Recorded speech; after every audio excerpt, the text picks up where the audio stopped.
Hi class, today we're going to talk about fallacies of logic. Fallacies are sometimes obvious and sometimes tricky. They can sound like good arguments, but they're not. They don't actually provide a good sound structural argument. The form of the argument is not right, and therefore the conclusion, although it might sound reasonable, does not actually follow from the premises. Or sometimes fallacies are that way because the content simply is illusory or misleading. So fallacies stick around because they're very persuasive. Fallacies are effective in getting humans to be afraid or to buy things in advertising or to consent to a particular political party, but they're not actually helping us get to the truth. So fallacies actually lead us away from the truth. The obvious ones aren't very dangerous because we can spot them, but the subtle ones are more dangerous because they have an element of truth, but not sound reasoning behind them. So you've done the reading. I just want to give you some examples of a few of these that might be helpful. One of the most common is called appeal to the person or attacking the person. The Latin is called ad hominem. And basically what you're doing is you're not looking at the ideas, you're not attacking the ideas the person puts forward, you're just attacking their character, or you're dismissing their ideas because of who they are. So again, an easy example that I've used before was Al Gore advocating climate change, and many Christians dismissed it outright because Al Gore had an agenda, he's a liberal, he's not a Christian, whatever it is, right? Nothing was said about the actual evidence or data being presented, the actual argument. It was just dismissed because of who was saying it. It was the person, not the ideas. Or I've heard people reject evolution because Darwin was a racist, which he did hold racist views, as did almost every other European in the 19th century. And the 19th century gave rise to lots of discovery, lots of new technology, lots of things that we know are true came from people who weren't great. So I think that it's important that we distinguish between the person and the ideas, right? Those have to be separate. Are the ideas true or false? And that can be true regardless of whether the person is good, bad, or indifferent.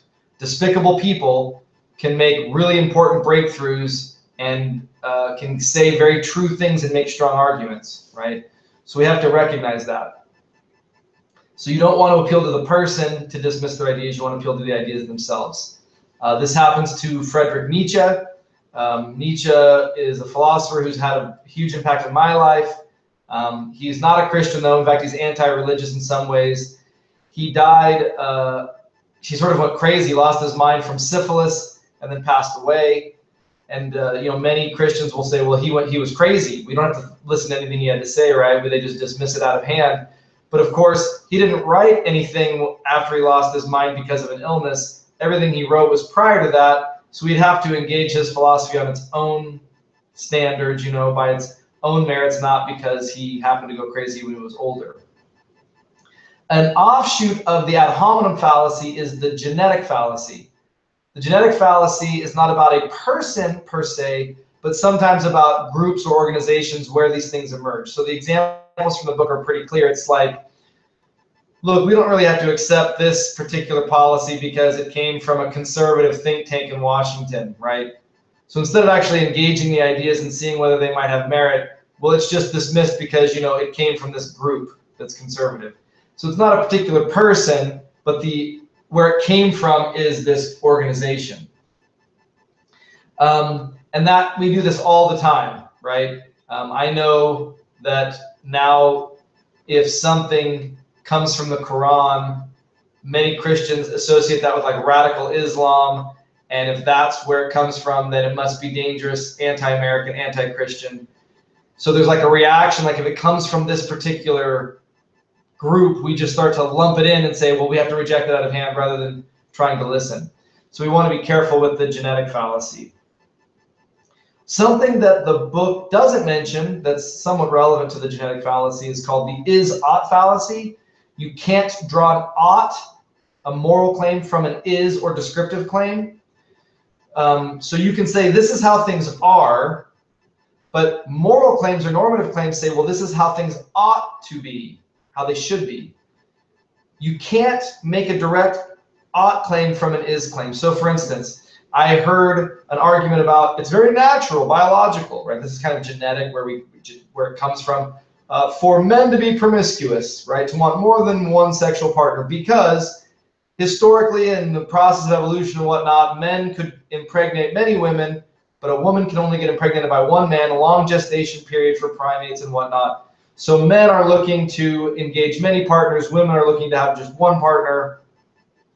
And the idea is because it's more natural for men, then it's okay, right? The description, the desire for men is this, turns into a moral argument for why it's okay. That's a fallacy of logic. The fact that something is the case does not mean that it should be the case. It's very natural for human beings to lie, but I don't think that makes it okay to lie. It's very natural for human beings to be violent, but I don't think that means it's okay just to be violent. So the is-ought fallacy is related, and it's something the book didn't touch on, but I think is important. Equivocation, that's where you use vague language to mislead. I think this happens a lot in political discourse. An example is the word freedom. Well, like in the United States, we love freedom, freedom, freedom, freedom. But when a conservative uses the word freedom, they don't mean it the same as when a liberal says freedom. They're not using freedom in the same way. It's intentionally vague, because if we made it more specific, we'd alienate half the population, right? So when a conservative says freedom, they usually mean like, as long as no one hinders our ability to make choices, we are free. So if the government would stay out, not regulate, would allow human beings to make their own choices, then we have real freedom. And that's one way of viewing it, right? When a liberal uses the word freedom, they often use it differently. They mean, well, hey, you're not really free unless you have certain basic needs met, unless you have access to education or healthcare or at least some livable wage, then you're not really free. You're a slave to working tons of hours, not being able to pay your bills, not being able to be educated, right? So freedom means something has to be provided to you. It's not just getting out of your way. So they mean different things by freedom. And if they were clear, they know that a lot of people would disagree with them. So they just say the word freedom, they equivocate on it because they know everyone likes that term. So that's just one example of how we might equivocate. Another one is to make us feel like we're not lying. Like we might talk to someone and we say, well, no, I actually didn't, I didn't eat dinner at the caf today or in the cafeteria. And we're intentionally misleading them because we were really there at 3 o'clock and it was technically lunchtime, not dinner time. We know that the friend is really wanting to know, were you at the cafeteria today eating like someone saw you there? Well, I didn't have dinner at the cafeteria today. And in our minds, we're equivocating because we know what they're asking. We don't want to answer that. So we find a way to deceive them without technically lying, right? That's a way of equivocating. Appeal to tradition is often a common one. It's a fallacy. I get into conversations with my father-in-law a lot, and he will respond to me in ways that he'll say something like, it's always been this way. We've always done it this way. This is the way the United States works, or this is the way we've always looked at scripture or something. And then I want to say, well, but should we do it? Maybe we've done this for a long time, but is it a good thing, right? We didn't ordain women. It's never been this way. Well, is it good to not ordain women, right? Maybe we should. We've always had slaves. It's always been this way. Well, but is it good to have slaves, right? So you can't just appeal to a tradition and say, because we've done it in the past, that makes it right. You have to have a separate argument that says, we've done it this way, and here's why. Here are the good reasons. Here's the good evidence for why we should continue doing it this way in the future. So appealing to the past or tradition is not enough. The book mentions appeal to emotion. I like this one. This is what students do. I say, oh, yeah, I can understand, you didn't get your paper in on time. Is there a good reason why I should let you turn it in late? And then they'll start to cry, and it'll be like, I've been sick, or I've had too many units or credits this year. My roommate's been depressed, and it's all about emotion. These aren't good reasons for why I should do it. you were negligent, you didn't take your responsibility seriously, and now you're suffering consequences. They want instead to appeal to my emotion, hoping to persuade me to give them grace. That's a fallacy. You haven't given me good reasons for why I should let you turn it in late. You're trying to manipulate me by appealing to emotion. Red herring, another great one. I used to be an expert at this. My wife and I would fight. We'd get into arguments, and she'd be talking about something that I had done, or like, this hurt my feelings. And then I would say, well, you know, sometimes you do this and that, and it's not relevant. It's a red herring. Red herring means I'm getting your focus off of what we're talking about, off of the main point, and trying to redirect, right? And it would work a lot. And then she would start saying, get defensive, like, well, I only do that because of X, Y, and Z. And then pretty soon we weren't talking about what I had done. We weren't talking about what we were initially. Now it was all about her and what she had done in the past. And I had effectively used the red herring, right? Now that doesn't work, right? Now she'll say, oh, okay, well, do those things upset you that I've done? Well, we'll talk about that after. Right now what we're talking about is what you did, right? And in the future, it would be great if I do frustrate you or upset you to bring it up then, not wait 6 months until we're having an argument about something else to bring it up, right? So she's like a ninja now. She like blocks all of my argument moves. You know, she's like a Jedi that now has surpassed the master. So, but that's a clear red herring where I'm trying to distract, offset, get into a different direction. Straw man is something that many of you will be guilty of in this class, I'm guessing. When you have to make an argument, you have to make an argument against an opponent, right? The straw man fallacy is when you create a weak argument, a weak version of that person's argument, and then you destroy it. You set up a straw man that's easy to knock over, right? So instead of engaging the best version of your opponent's argument, you say, you know, my opponent says something like, and then you give a really bad formulation of their argument, but that can't be true, and here's why it's false. And then you make it easy for yourself. Don't do that. That will hurt your grade. When you make an argument, you have to give the strongest formulation of your opponent's argument, right? Try to give them the benefit of the doubt. This is what they mean. This is why it's strong. And then still show why it doesn't hold or why it's false or why it's limited. That's the stronger argument. Don't set up a straw man. Set up a very strong argument, right? A few more that I'd like to cover and try to give examples to. A false dilemma. This is when you give 2 options when there are really 3, or if you give 3 options and there are really 4, right? 5 options and there are really 10. You're trying to trap your listener into saying it's this or that. One of these is obviously awful, so it must be the one I'm talking about. I remember after 9/11, George Bush, the president at the time, said to other countries, right, you're either with the United States or you're against us, right? This is like a false dilemma, a false dichotomy. Actually, we could have an ally that is on our side for the most part and yet disagrees with our war in Iraq, say, right? They're not for us or against us, they're for us and they're against this particular policy. So it's more complicated. It's not just 2 options, there are more than 2 options. You'll either go to the dance with me or you don't love me, right? False dichotomy. There was a famous book when I was growing up that said about Jesus, you know, Jesus is either Lord or he's a liar or he's a lunatic. Lord, liar, lunatic. And this I call a false trichotomy. It's giving us 3 options when there are really more, right? The argument goes something like this. Jesus either is who he says he was. Jesus either is the Lord, or Jesus was a liar. He knew he wasn't God. He just tried to fool people and start some cult. Or Jesus was crazy. He thought he was God, but he wasn't, right? Like crazy people sometimes think they're the Messiah.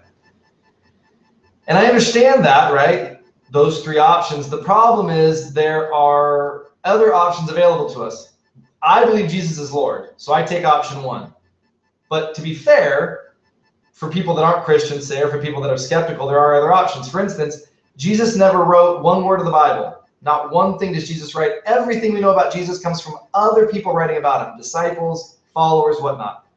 So it's possible that Jesus actually never said he was Lord. Maybe that's what the disciples put into his mouth. They're the ones who hid the body from the tomb. They're the ones who, and so it's not just Lord, liar, or lunatic, but it's possible that Jesus gets misrepresented by others who wrote down his words, and that's a legitimate option, right? That many people hold.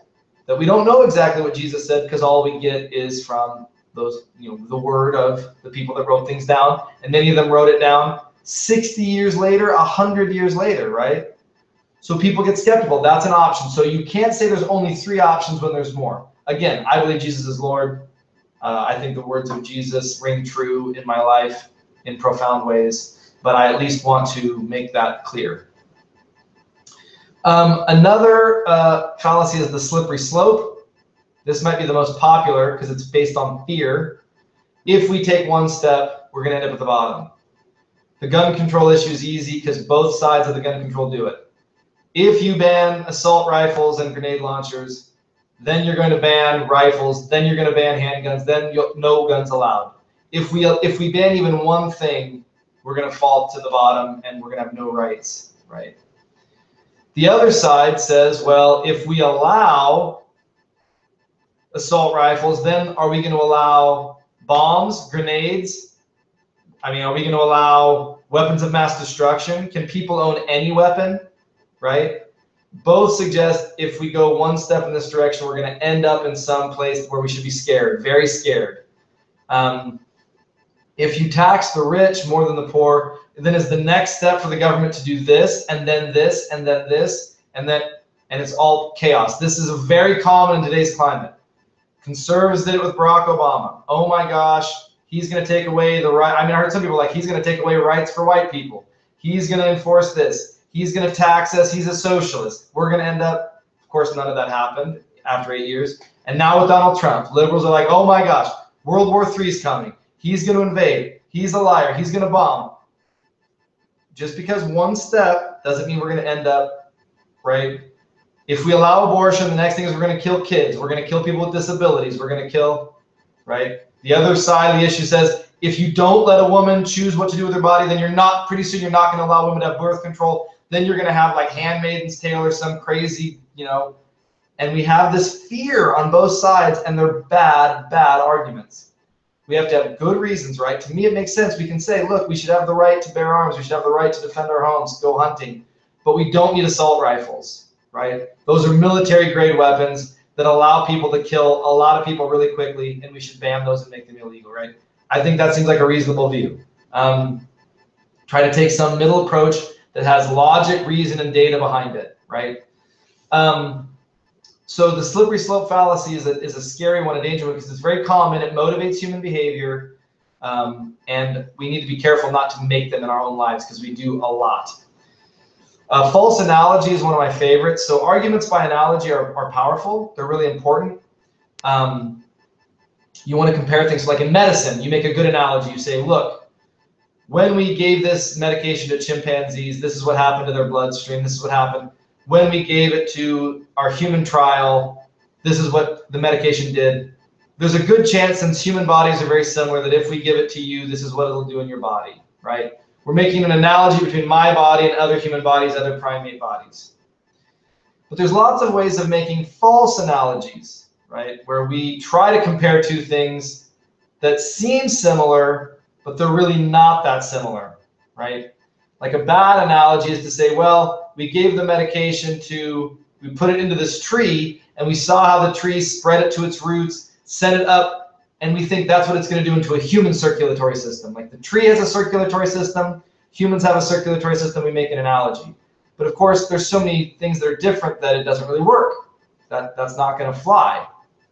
So we have to stop and take a step back and say, that's not a very strong thing because the two things being compared are not very similar.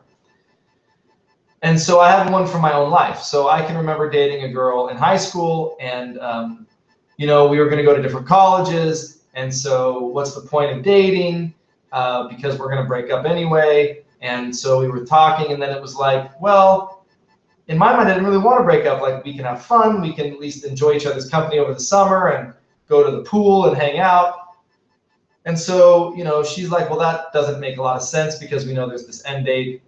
And so I said, well, I give you flowers, and you know that when I give them to you, they're going to die, right? They have an end date. Why don't you just take them, look at them, say thank you, and throw them in the trash, right? Well, of course you don't do that. You put them somewhere where you can look at them and enjoy them and smell them, and you'll enjoy them all the way until they die. So why can't we do that with a relationship? We know it's going to end, but at least for the meantime, we can enjoy it and have fun and have a good summer together. So I tried to create this analogy, which totally worked, by the way. And it was like, okay, yeah, that makes sense. Maybe we should. It's a false analogy, though. It's bad. I mean, it's effective like lots of fallacies, but flowers and relationships are totally different.